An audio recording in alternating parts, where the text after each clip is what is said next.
शिव पार्वती ने मनाई दिवाली।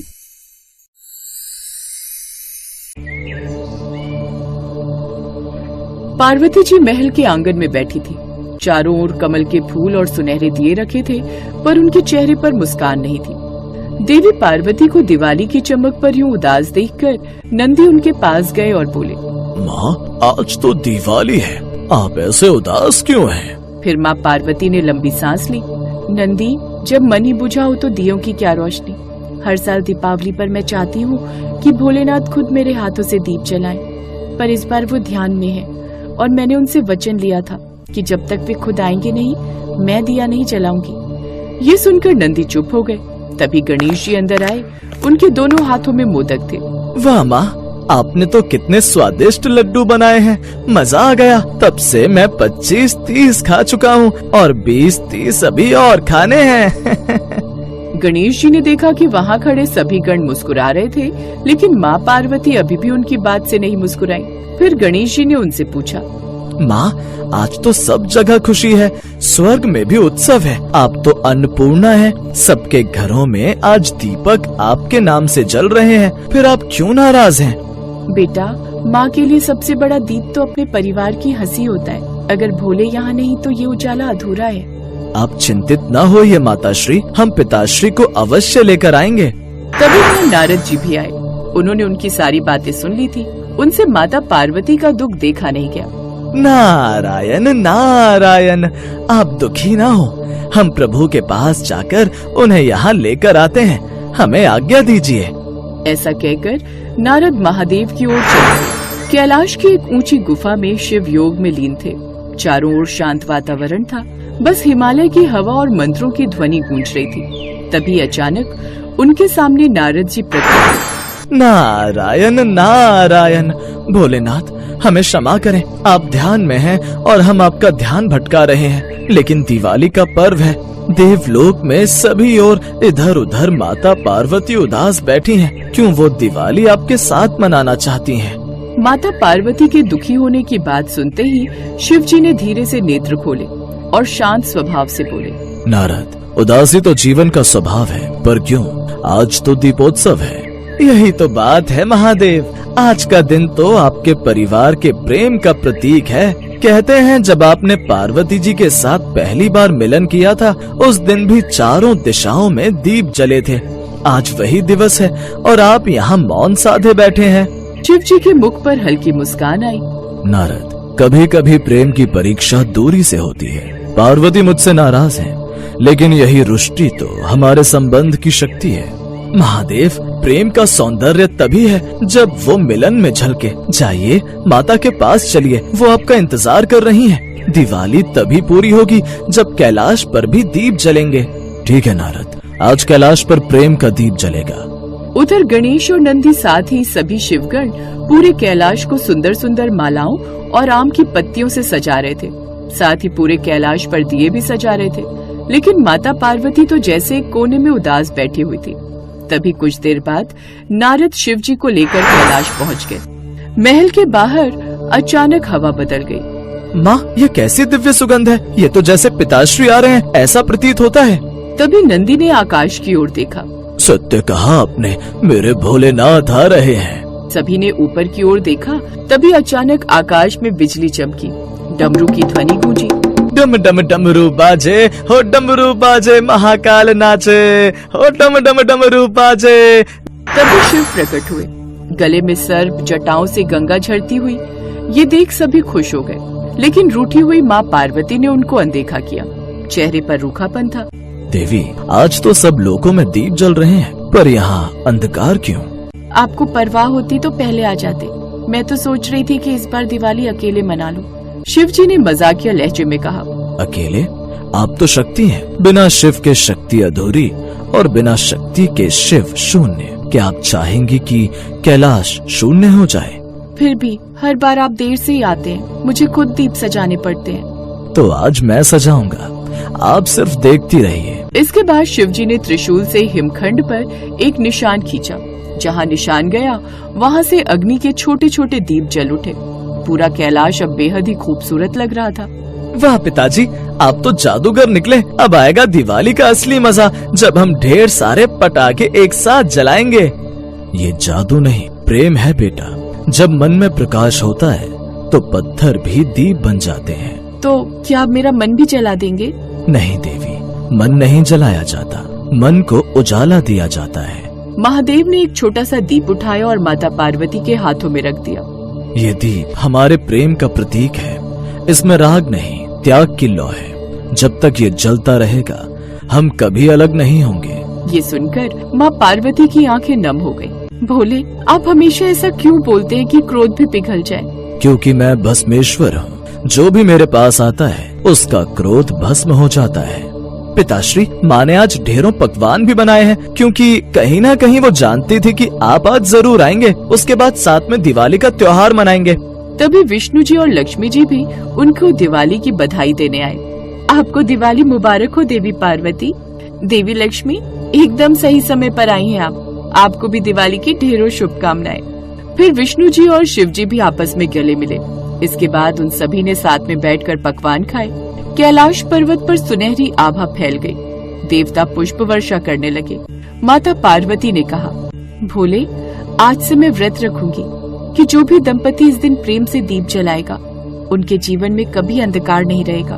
और मैं ये वर देता हूँ कि जो भी सच्चे मन से दीपक जलाकर अपने परिवार में शांति की प्रार्थना करेगा वहाँ मेरा निवास होगा। देवलोक कैलाश के साथ साथ अब धरती लोक पर सभी ओर दिवाली का त्योहार मनाया जा रहा था। देवी पार्वती और भोलेनाथ ऊपर से धरती लोक की ओर देखकर प्रसन्न हो रहे थे।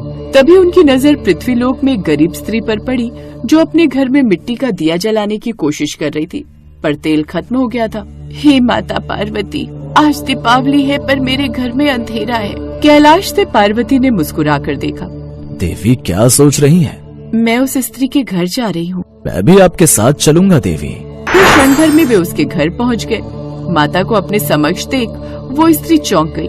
माँ, आप? फिर माता पार्वती ने दीपक में अपने हथेली से एक बूंद आंसू गिराया। फिर वो आंसू प्रकाश में बदल गया और दीपक जल उठा। माँ, ये कौन सा तेल है? यह प्रेम का तेल है। जब मन में श्रद्धा और सच्चाई हो तो दीपक बिना तेल के भी जल उठता है। और जब मन में लोभ हो तो तेल भरा दिया भी बुझ जाता है। कैलाश से लेकर पृथ्वी तक दीपों की पंक्तियां चमक रही थी। गंगा भी मोतियों की तरह बह रही थी। भोले, अब मैं समझ गई कि दिवाली सिर्फ दीप जलाने का नाम नहीं, यह मन को प्रकाशमय करने का पर्व है। हाँ पार्वती, और हर बार जब मनुष्य प्रेम से एक दीप जलाएगा वहाँ मैं और पार्वती स्वयं उपस्थित होंगे। उस औरत के घर की गरीबी दूर हो गई। वो बहुत खुश हुई। माँ पार्वती और शिवजी उनकी दिवाली रोशन करके वापस खुशी खुशी कैलाश लौट गए।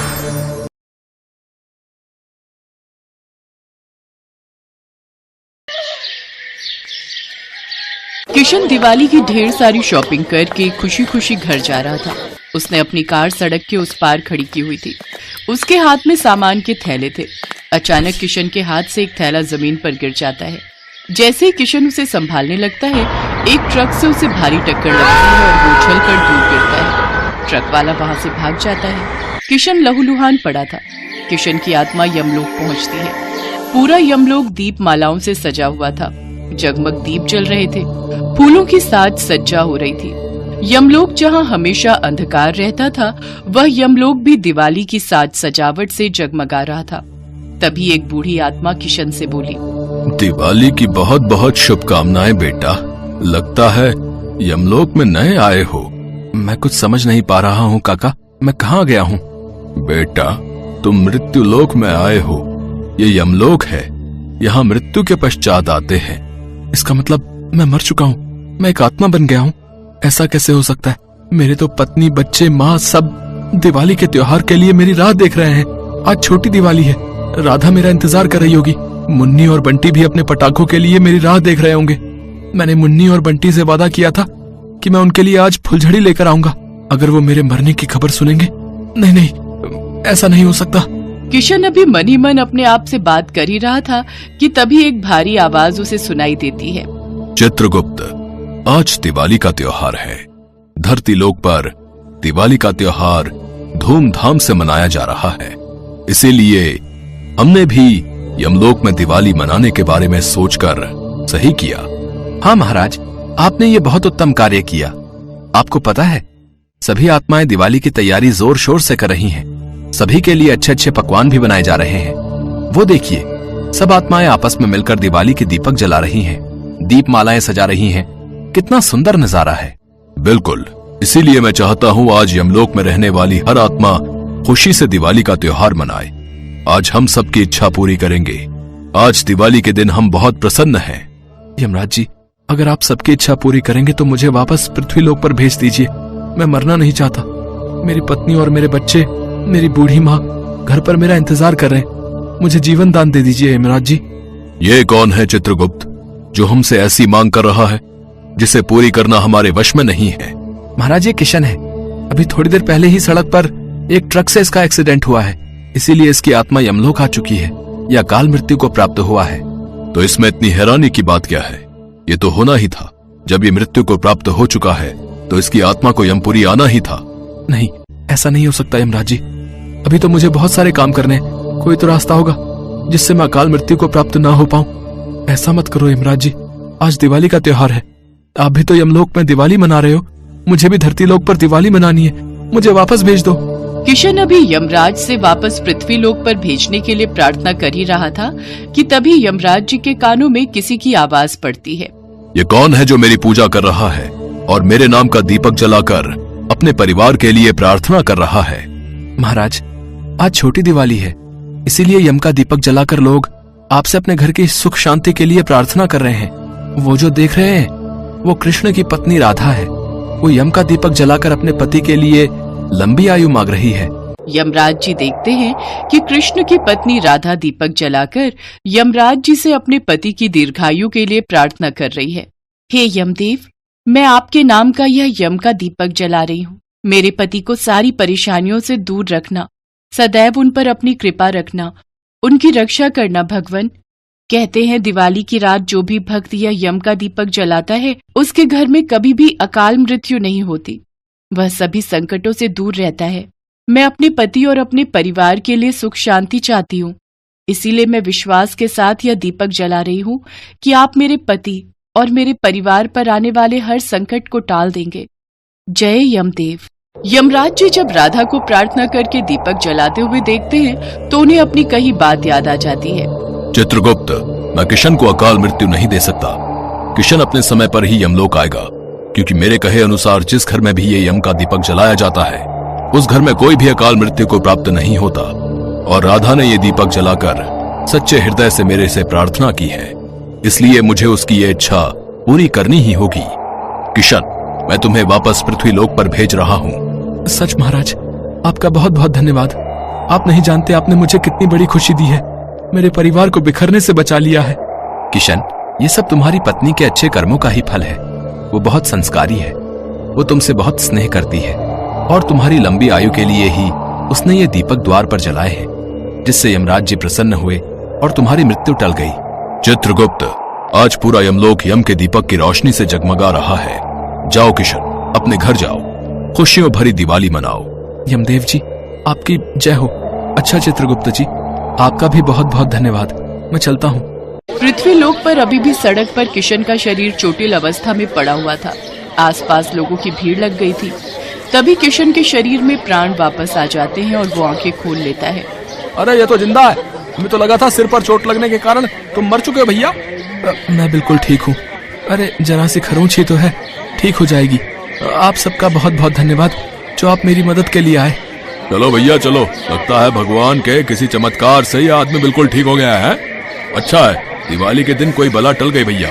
किशन खुशी खुशी सारा सामान लेकर घर आता है।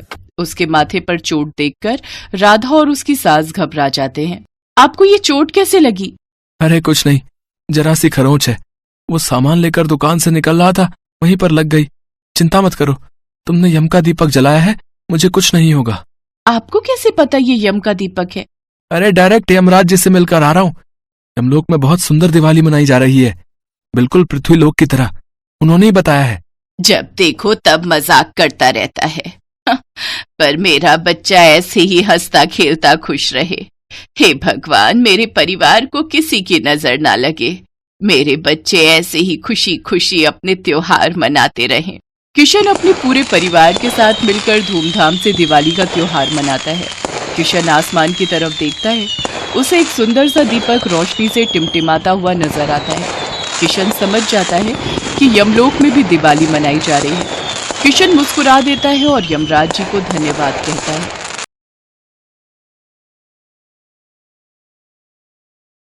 नारायण नारायण, पूरा स्वर्गलोक दीपक की रोशनी से जगमगा रहा है। कितना सुंदर वातावरण है। प्रणाम देवी लक्ष्मी। प्रणाम देवर्षि नारद। भगवान गणेश, भगवान कुबेर सहित सभी देवी देवता आज दीपावली का त्योहार मना रहे हैं। मेरा तो मन ये सब देखकर अति उत्साहित है। देवी लक्ष्मी, ये देखिए पृथ्वीवासी कितने ढेरों मिष्ठान आपको भोग लगा रहे हैं। हाँ देवी लक्ष्मी, आपको जो भी भक्त भोग लगा रहा है वो प्रसाद और मिष्ठान सीधा स्वर्ग में पहुंच रहा है। मिष्ठान बहुत ही स्वादिष्ट है। सचमुच यह दिवाली का त्योहार तो बहुत ही सुंदर है, निराला है। स्वर्ग में चारों ओर दीपावली के त्योहार की धूम मची थी। पूरा स्वर्ग दीपमालाओं से सजा हुआ था। देवी लक्ष्मी, भगवान गणेश, भगवान कार्तिकेय, शिव पार्वती, भगवान कुबेर, देवी दुर्गा, देवी सरस्वती, प्रभु श्री राम, देवी सीता, लक्ष्मण तथा हनुमान सहित ब्रह्मा, विष्णु, महेश सभी देवी देवता दीपावली के त्योहार का आनंद ले रहे थे। देवी लक्ष्मी पृथ्वी लोक पर जाने लगी। आप सब देवी देवता दिवाली के त्योहार का आनंद लीजिए, तब तक मैं भगवान गणेश और भगवान कुबेर के साथ पृथ्वीवासियों को दर्शन देकर आती हूँ। पृथ्वी लोक तो देखने में बहुत ही सुंदर लग रहा है। दीपमालाओं की रोशनी पूरे पृथ्वी लोक पर जगमगा रही है। देवी लक्ष्मी, भगवान गणेश, भगवान कुबेर आज पृथ्वीवासियों को धन, समृद्धि और वैभव से परिपूर्ण करने जा रहे हैं। अब देखना यह है कि किसके भाग्य में ये मीठा फल ग्रहण करना लिखा है और कौन इस परीक्षा में सफल होता है। इसके पश्चात देवी लक्ष्मी, भगवान गणेश और भगवान कुबेर तीनों पृथ्वी लोक के भ्रमण के लिए और भक्तों को दर्शन देने के लिए चल पड़े। भगवान गणेश, भगवान कुबेर, हम तीनों अब रूप बदल लेते हैं ताकि हम अपने भक्तों की परीक्षा ले सकें। जो आज्ञा देवी लक्ष्मी। पर आखिर हम कहाँ जाने वाले हैं देवी लक्ष्मी? जो भक्त हमारा प्रेम और सच्चे हृदय से स्वागत करेगा, हम उसी के घर जाएंगे और उसी का उद्धार करेंगे। और वे तीनों रूप बदलकर साधारण मनुष्य की भांति शहर में भ्रमण करने लगे। हर घर में रौनक थी, सब तरफ खुशहाली और उल्लास था। धन वैभव से परिपूर्ण लोग दीपावली के त्योहार का आनंद ले रहे थे। एक घर में देवी लक्ष्मी का पूजन हो रहा था। आरती की आवाज देवी लक्ष्मी के कानों में पड़ी। ढेरों पकवान पूजा में रखे हुए थे। देवी लक्ष्मी ने उस घर का द्वार खटखटाया। सुनो जी, ये गुलाब जामुन, रसगुल्ले, बर्फी, पेड़ा देवी लक्ष्मी को भोग लगाओ ताकि वो खुश होकर हमें खूब धनवान करें और रात को हमारे घर आए। कहते हैं उन्हें अच्छे से खुश करो, उन्हें भोग आदि लगाओ तो वो दिवाली की रात को हमारे घर जरूर आती हैं। बहन, बहुत भूख लगी है, कुछ खाने को मिलेगा? हम तीनों कई दिन के भूखे हैं। आज दिवाली का त्योहार है पर हमारे पास पैसे नहीं हैं। कुछ मदद मिल जाती तो बड़ी कृपा होती। अरे भाग्यवान, ये तुमने दरवाजा खुला क्यों छोड़ दिया है? तुम्हें पता है ना आज दिवाली है, तो ये भीख मांगने वाले ऐसे ही तंग करेंगे। अरे दिवाली के दिन दरवाजे बंद नहीं करते, इसी वजह से मैंने खुला छोड़ा था। अब मुझे क्या पता था ये भिखारी पूरी पकवान देखकर मांगने चले आएंगे। चलो जाओ यहाँ से, पता नहीं कहाँ कहाँ से आ जाते हैं। हमारे पास कोई धन के भंडार नहीं भरे हुए जो हम तुम गरीबों को बांटते फिरे। चलो जी, लक्ष्मी जी की आरती करो और लक्ष्मी, गणेश और भगवान कुबेर को भोग लगाओ। मैंने दरवाजा बंद कर दिया है। लक्ष्मी, गणेश और कुबेर तीनों मुस्कुरा देते हैं और वहां से चले जाते हैं। शायद उन सेठ सेठानी का आज उद्धार नहीं होना था। देवी लक्ष्मी तो उनकी परीक्षा ले रही थी। कहते हैं गरीबों की मदद करने वाला भगवान को प्रिय होता है। भगवान किस रूप में आ जाए किसी को नहीं पता, इसलिए अपने द्वार पर आए किसी भिक्षुक को और गरीब बेसहारा को दुत्कार कर नहीं भगाना चाहिए। और वो किस्मत के मारे सेठ सेठानी साक्षात देवी लक्ष्मी, गणेश और कुबेर को ही द्वार से भगा देते हैं।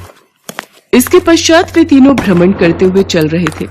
अचानक उन तीनों की नजर रोते हुए दो छोटे बच्चों पर पड़ी। दीदी, माँ तो कह रही थी कि बापू आज हमारे लिए बहुत सारे पटाखे लाएंगे, पर वो तो हमारे लिए कुछ भी नहीं लाए।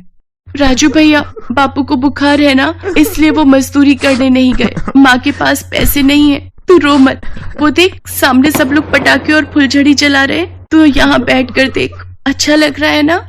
नहीं दीदी, मुझे खुद जलाने हैं पटाखे, और मुझे तो बहुत सारी मिठाई भी खानी है। दिवाली पर सब नए कपड़े पहनते हैं, मिठाई खाते हैं, पटाखे चलाते हैं, फिर हम क्यों नहीं दीदी? राजू भैया, तू तो मेरा राजा भैया है ना। अगर तू ऐसे रोएगा तो माँ को बहुत दुख होगा। चल, हम अंदर चलकर खिचड़ी खाते हैं। पता है माँ ने आज खिचड़ी बनाई है। भगवान गणेश, भगवान कुबेर, चलो आज हम इस घर में रहने वाले भक्तजन की परीक्षा लेते हैं। वे तीनों भी बच्चों के पीछे उनके घर पहुंचते हैं और द्वार से ही भगवान गणेश उन्हें आवाज लगाते हैं। माई, दिवाली का त्योहार है, क्या हम तीनों को यहाँ से थोड़ा भोजन प्राप्त हो सकता है? सुनो जी, लगता है द्वार पर कुछ लोग आए हैं और वो भूखे हैं। आप ये दवाई लो, मैं तब तक उन्हें देखती हूँ। हाँ हाँ, आज तो दिवाली का त्योहार है, आप लोग भूखे नहीं रहेंगे। मैंने खिचड़ी बनाई है और अभी पूजन में भोग लगाने ही जा रही थी। आप कुछ देर विश्राम कीजिए, मैं दिवाली का पूजन कर लूं, फिर आपको खिचड़ी का प्रसाद खाने के लिए दूंगी। हाँ बहन, कोई बात नहीं, तुम पूजन और आरती कर लो, तब तक हम तीनों यहीं बैठे हैं। सुमित्रा, उसके पति और दोनों बच्चे माँ लक्ष्मी, भगवान गणेश, भगवान कुबेर और सभी देवी देवताओं की मन से आरती और पूजन करते हैं। प्रभु की लीला भी कितनी न्यारी है। आज साक्षात तीनों देवी देवता उस पूजन में वहां बैठे हुए थे। उसके पश्चात सुमित्रा खिचड़ी का भोग लगाकर उन तीनों को खाने के लिए खिचड़ी देती है।